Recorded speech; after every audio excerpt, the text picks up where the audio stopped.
السلام عليكم ورحمة الله. ازيكم حبايبي؟ عاملين ايه؟ النهارده هنصور فيديو مع بعض على السطح مع كوبايتين الشاي الحلوين دول. لازم الشاي ده اهم حاجة. فالنهارده هوريكم طريقتي في تخزين اللي هي الملوخية الناشفة. لما بنجيبها بنشتريها بخزنها ازاي. انا دي طريقتي وهوريها لكم، يعني اللي عاجبه الطريقه بتاعتي يعملها، اللي مش عاجبه هو ايه يعمل الطريقه اللي هو بيرتاح فيها. احنا بنشتريها من عند الست كده، بنجيبها هي ما شاء الله عليها ملوخيه جميله جدا. بس بيبقى فيها ايه اللي هي بعد حاجات اللي هي دي الرفيعه دي. فازاي انا بخزنها؟ انا عن نفسي ازاي بخزنها دلوقتي؟ انا حطيتها في الصينيه اللي زي دي وطلعتها الشمس، سبتها في الشمس ايه حوالي ساعه كده او اكتر. لازم احمصها شويه في الشمس، وبمسكها بقى افضل افرك فيها كده. بجيب مصفى هوريها لكم اهي. اهي بتجيبي، تحاولي تجيبي مصفى اللي هي بتبقى اللي هي الفتحات بتاعتها صغيره ضيقه زي دي كده. وبحطها بمسك، باخد شويه بشويه واحطهم في ايه في قلب المصفى، وافضل افرك فيها لحد ما تنعم معايا خالص. الحاجات بقى اللي بتتبقى في المصفى اللي هي العصيان اللي هي الرفيعه اللي زي دي. هعملها معاكم، اوريكم الخطوات دي برضو هعملها معاكم، بس اما نشرب كوبايه الشاي. تعالوا اتفضلوا معايا شاي بقى. انا دلوقتي اخدت شويه اهو. باخد حبه بحبه من اللي في الصينيه، وابدا افرك فيها. شوف اللي هي اللي هي الحاجات الصغيره اللي زي دي، هي دي اللي احنا ايه مش عايزينها، ما بتبقاش حلوه في الاكل. تفضلي تفركي فيها كده، بس الايه الاول تحمصيها. ما شاء الله ريحتها جميله جدا. هي الملوخيه الحلوه اللي تلاقيها لونها كده مخضر كده مش غامق، لا بتلاقي لونها اخضر كده لسه وفاتح وحلو. وتحفظها بقى. هوريكم البرطمان، اهم حاجه البرطمان تكون غسلاه كويس جدا ومعقماه. انا بجيبها بتفضل معايا والله من السنه للسنه، مش بيجرى لها اي حاجه. بس بعينها في التلاجة، في التلاجة من تحت مش في الفريزر. تحفظها في البرطمان. هوريكم البرطمان برضو اهو. اما بتفركيها كده بتنعم معاكي اهو، تنعم معاكي وكلها تنزل. ما بيفضلش بقى اللي هي الحاجات اللي هي التخينه دي اللي هي التانية دي بقى.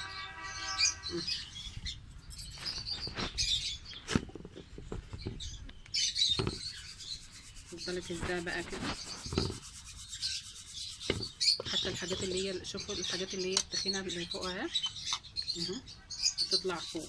بس اهم حاجه تفركيها على ايدك كويس، واللي هي الناعمه تطلع معاكي.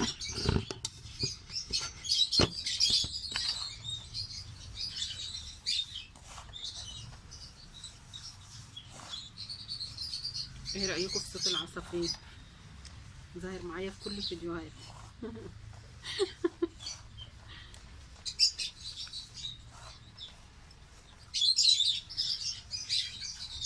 بس المصفى تكون اللي هي في الخرام بتاعتها ضيقه، عشان ايه ما تنزلش منك الملوخيه كلها، تنزل الحاجات اللي هي الوحشه مع الحلو، لا.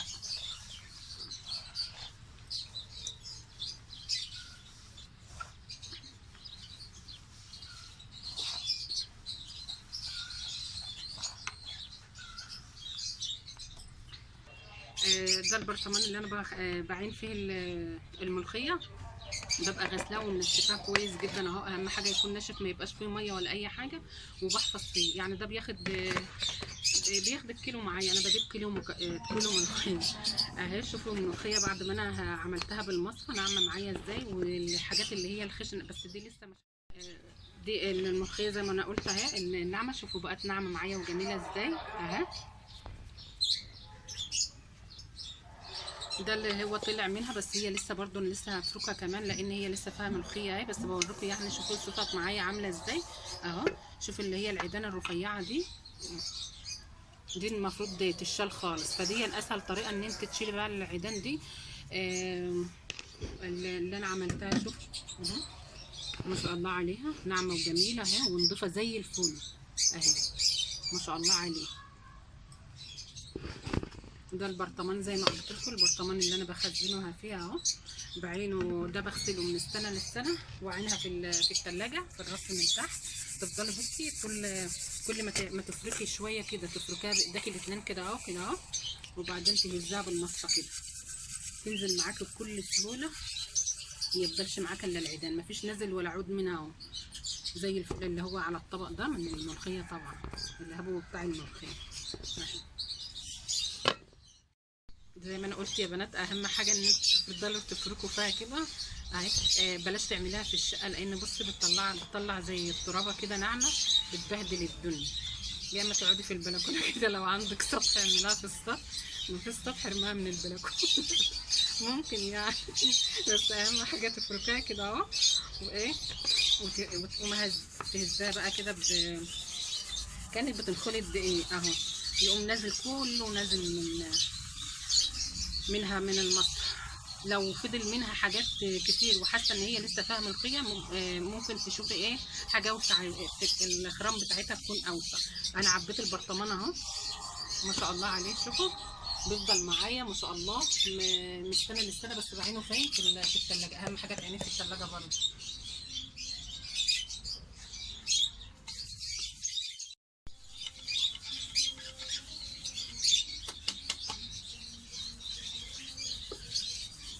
بنصحك يعني لو هتعمليها ما تعمليهاش في الشقه بصراحه، خلى في الحته كانك انت بتعملي بتطحني دقيق. ما بتعمليهاش في الشقه ابدا. شوفوا اللي باقي.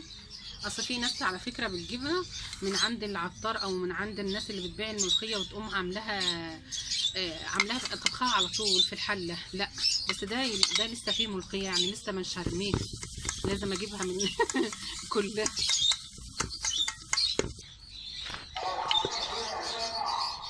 اهو يا بنات، ده كل اللي طلع منها، اللي هي العيدان الرفيعه اهي، كلها طلعت اهي، ما فيش فيها ملوخيه خالص اهو. ودي اللي انا عملتها. شوفوا ناعمه ازاي جميله ما شاء الله عليها.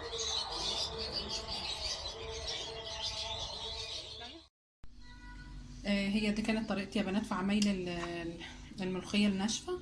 ازاي ان انا بخزنها بالطريقه دي. هي لما بتعمليها بالطريقه دي والله بتفضل معاكي من السنه للسنه، واكتر من سنه كمان تفضل معاكي. بس اهم حاجه ان انت تنشفيها، تسيبيها في الشمس شويه، مش تيجي تعمليها على طول، لا لازم تسيبيها في الشمس شويه. علشان ايه؟ تعرفي تفركيها كده، عشان ايه؟ تنعم معاكي. لو تلاقيت المصفى معاكي مثلا، اللي هي مصفى او اللي هو المنخل السلك ده، الفتح بتاعته واسعه وهتنزل منك الملوخيه، بلاش. هاتي حاجه ضيقه واعمليها، هتطلع معاكي ناعمه زي ما طلعت معايا كده. وبلاش تجيبيها من عند العطار او اللي انت بتجيبي منه وتطبخيها على طول، لا بيبقى فيها العيدان دي وما بتبقاش حلوه في الملوخيه. هي دي كانت طريقتي في عمايل الملوخيه. يا رب طريقه الملوخيه الناشفه وحفظها. ازاي ان انا بحفظها في التلاجة وبحطها في البرطمان، والبرطمان لازم يكون ناشف. اهم حاجه البرطمان يكون مغسول كويس وناشف، علشان ايه؟ ما يبوظش معاكي الملوخيه. وتعينيها في التلاجة من تحت، في الرف من تحت، او تعبيها في اكياس اللي هي اكياس الخزين وتعينيه. مش شرط البرطمان، ممكن تحطها في اكياس الخزين وتعينيه. يا رب طريقتي تعجبكم في عمايل الملوخيه، وتفضلوا معايا ملوخيه بقى. والسلام عليكم ورحمه الله وبركاته.